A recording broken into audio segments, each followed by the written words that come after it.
working of aluminum alloy is essentially the result of applying sufficient force to the metal to cause permanent deformation. This is true whether the force is applied by hand, by hammer, or through machines of large load capacity, such as the drop hammer. These operations result in strain hardening or strengthening of the metal. The basis of this lies in the aluminum alloy itself. Microscopic study of a cross-section of an aluminum alloy specimen reveals a network formed by the boundaries between grains of the metal. Each grain is an accumulation of individual crystals or unit cells. The single crystal or unit cell is conceived to be cube-shaped with atoms of the metal arranged in regular order, one at each corner and one in the center of each face of the cube. These unit cells combine to form what is known as a space lattice. Within the space lattice, metal atoms exist in families of parallel planes with definite spacings between the planes.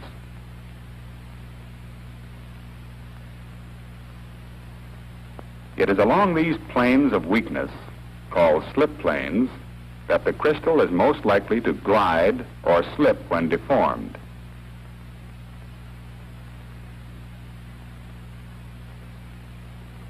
These are important slip planes, along which movement may take place in the aluminum crystal. Through such movement, a crystal may undergo two types of deformation. The first is called elastic deformation. When small external forces are applied to the crystal, atoms on the lattice are moved slightly from their normal positions and the lattice structure is skewed.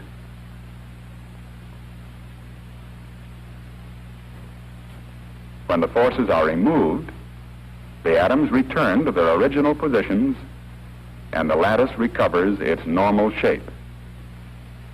The second type, plastic deformation, occurs when the applied force is increased beyond the elastic limit of the crystal. The space lattice yields. In the process of twinning, the lattice is deformed by some fraction of an atomic spacing. In slip displacement, the blocks of atoms move an integral number of atomic spacings. When the external force is removed, the atoms are so far from their original positions that they cannot return.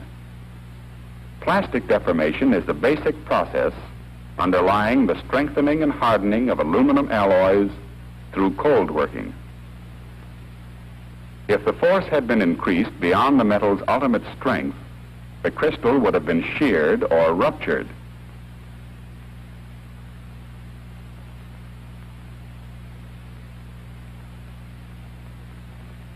In sliding over each other in plastic deformation, the crystal blocks rotate, causing the crystal to become elongated. In tension, the crystal is stretched parallel to the axis of tension.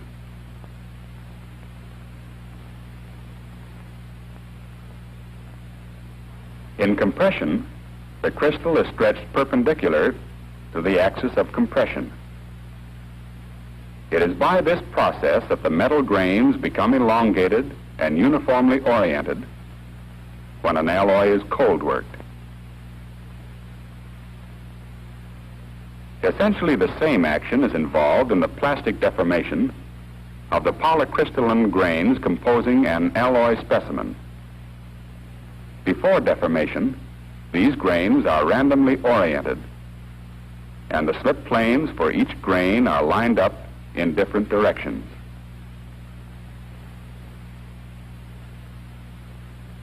When a load is applied to the metal, the stresses are transmitted from grain to grain. Some begin to deform by slippage before others. Within each grain, the crystal blocks rotate to produce elongation. The deformation and rotation of any one grain is restricted by the differently oriented grains adjacent to it. These may also be rotating. Consequently, there is movement along the boundaries as well as along the slip planes. Each grain is now rotating, moving along its active slip planes toward the axis of tension or away from the axis of compression. The grains are now elongated and oriented in the direction of flow. Beyond this point, severe cold working may lead to more violent deformation, in which fragmentation and crushing of the grains occur. The total effect is to increase the metal's strength and hardness. One explanation of this effect is that disturbance along the slip planes and grain boundaries produces an amorphous material having no crystalline structure and therefore no planes of weakness.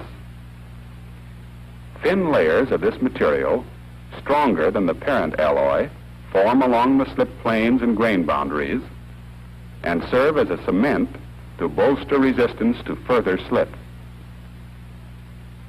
Another theory, the fragmentation theory, states that during plastic deformation, minute crystal fragments break off and fall along the slip planes and grain boundaries. These fragments interfere mechanically with further slip by increasing the friction between crystal blocks and between grains.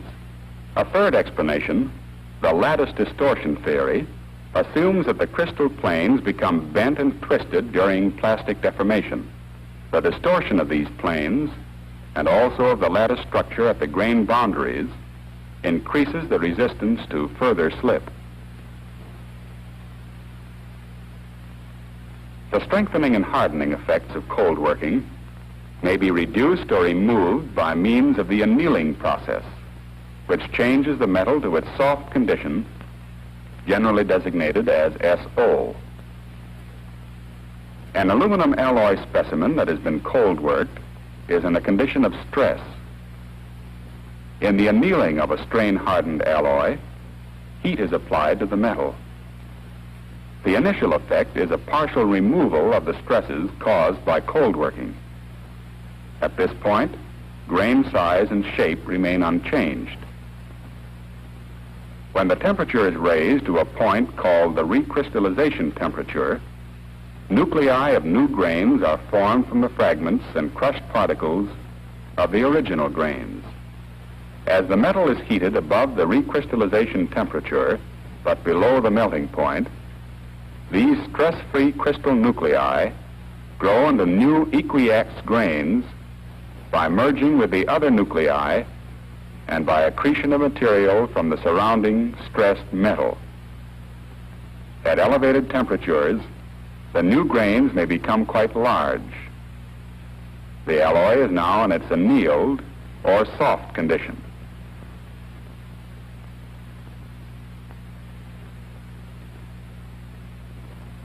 When necessary, the strengthening and hardening effects of heat treatment may be removed by annealing.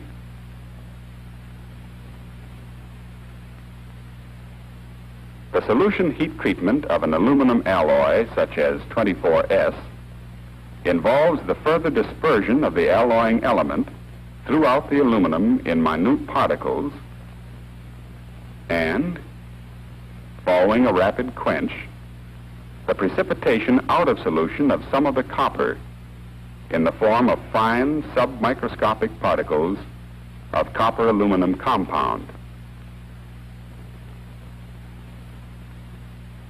In the annealing of a heat-treated alloy, the metal is heated at temperatures below the heat-treating range. The effect is to increase and accelerate the precipitation of this copper-aluminum compound from solution in coarse particles. This reduces the strengthening effect of the previous heat treatment.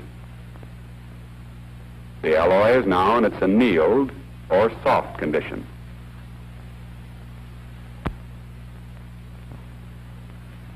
Cold working or strain hardening operations may be undertaken for two purposes.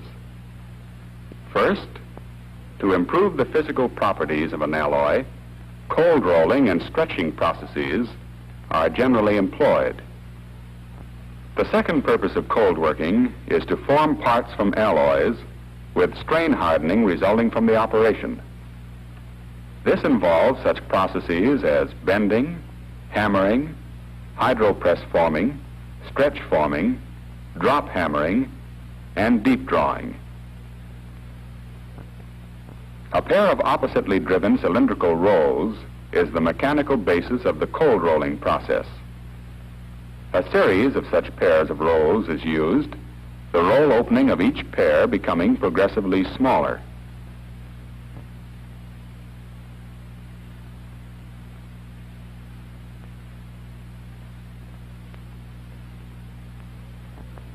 The passage of the ingot through successive pairs of rolls reduces the thickness of the metal.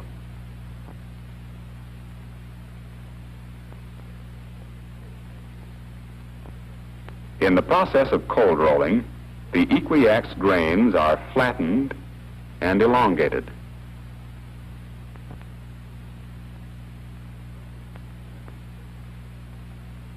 The stretching process is based on the action of vise-like grips in which the edges of the aluminum alloy section are inserted.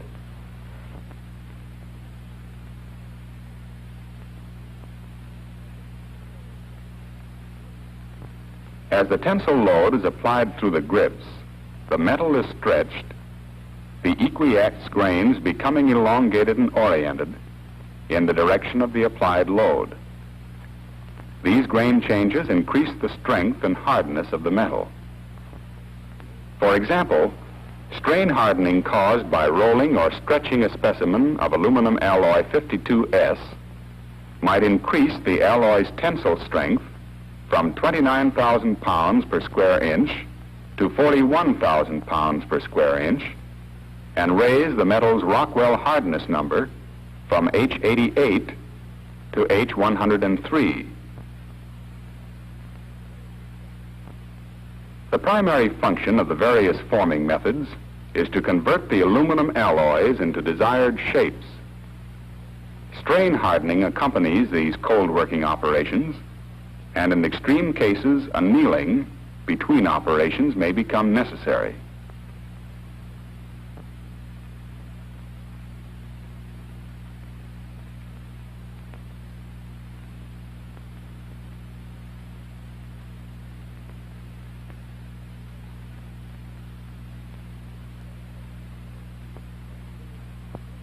Some forming operations require fully annealed or soft material. Operations such as bending may be performed by hand or by machine. This machine is used to bend metal sections that have already been formed, such as hat sections. Its basic operation is the passing of the part through a pair of rolls. As the part emerges, it is bent to the proper radius by a rubbing shoe, which is swung up to the required height. The power press brake may be employed to produce bends in aluminum alloy sheet. The ram of the press brake moves downward, exerting its load through the punch. The punch forces the alloy sheet into the die, forming the bend. Stretch press forming of aluminum alloy sheets is designed chiefly for the fabrication of parts with double curvatures. In stretch press forming, the opposite ends of a section of aluminum sheet are inserted into clamps. The die, located on a table midway between the clamps, moves upward, contacts the alloy sheet, and stretches it beyond the metal's elastic limit. The sheet is now plastically deformed to the shape of the die. Hammering is another forming method that may be done either by hand or with the use of automatic devices. The process of drop hammering capable of handling large parts and forming severe shapes with compound curvatures, may be performed with a rope-operated hammer or a pneumatic hammer. Hydraulic hammers are also used, but less extensively than either of the other two types. A desired part may be formed by a single blow of the hammer, the alloy sheet being shaped by pressure between the mated punch and die.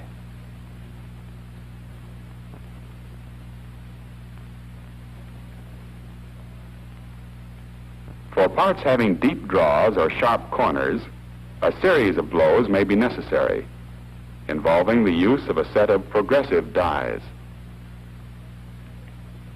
The effect of hammering is to stretch the metal in one direction and to compress it at right angles to the stretch. The bending or shaping to double curvature of a number of parts at once is accomplished by use of a hydropress. The parts to be formed are loaded on a table, the alloy sections being placed on forming blocks or dies. The table is moved under the press, the action of which is single and continuous. The action of the hydropress is based on the use of a rubber blanket in place of the upper die.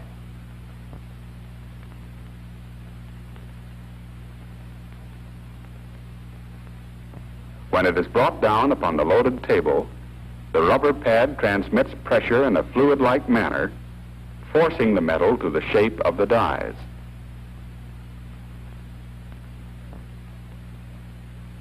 Under the type of load applied in the bending and stretch forming processes, the grain structure of the aluminum alloy changes in a manner similar to that shown for the cold rolling and stretching processes. The grains rotate along the active slip planes and become elongated, and the metal is strain-hardened.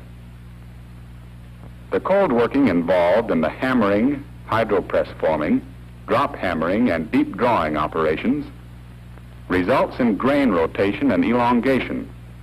But since the plastic deformation is generally more severe, fragmentation and crushing of the grains also occur. The fact that severe cold working results from such operations as drop hammering and deep drawing gives rise to the need for an annealing or softening process between blows or other forming operations in order to prevent rupture of the parts. In order to remove the effects of cold working and to soften the alloy for further forming operations, the strain-hardened alloy is annealed in an air furnace. Annealing is done at approximately 650 degrees Fahrenheit, and its effects are almost instantaneous. Annealing first relieves the internal stresses caused by cold working.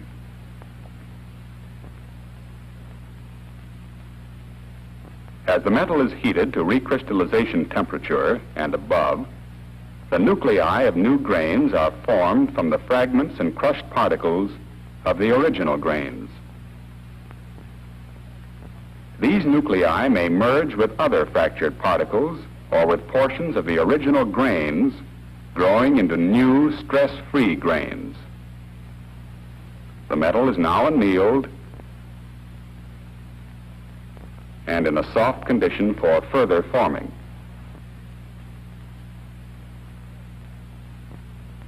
If an aluminum alloy part has been strengthened through heat treatment and then strain hardened in the course of a forming operation, the effects of cold working and part of the effects of heat treatment may be removed by partially annealing the alloy in an air furnace. The partial annealing is performed at approximately 700 degrees Fahrenheit. The metal is kept in the furnace for about 30 minutes and then is quenched.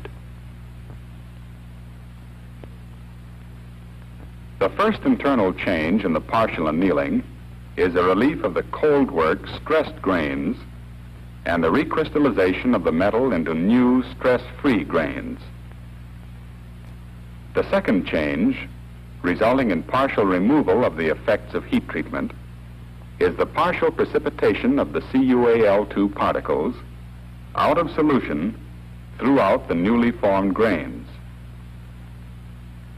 The quench prevents this precipitation from becoming complete. Full annealing to remove the effects of both cold working and heat treatment, or of heat treatment alone, is accomplished by heating at approximately 800 degrees Fahrenheit for from 1 to 2 hours. The alloy parts are then allowed to cool slowly in the furnace. Once more, the first internal change is that of recrystallization, removing the effects of any cold working that may have been present. But this time, in the second change, most of the CuAl2 is precipitated out of solution in the form of coarse particles. The metal is now in the annealed or soft condition. Remember that in cold working, the physical properties of an aluminum alloy are affected by the deformation of the alloy grains. But in heat treatment, control of the physical properties is achieved by controlling the size and distribution of the particles of the alloy constituents. This is accomplished by solution heat treatment, age hardening, and annealing.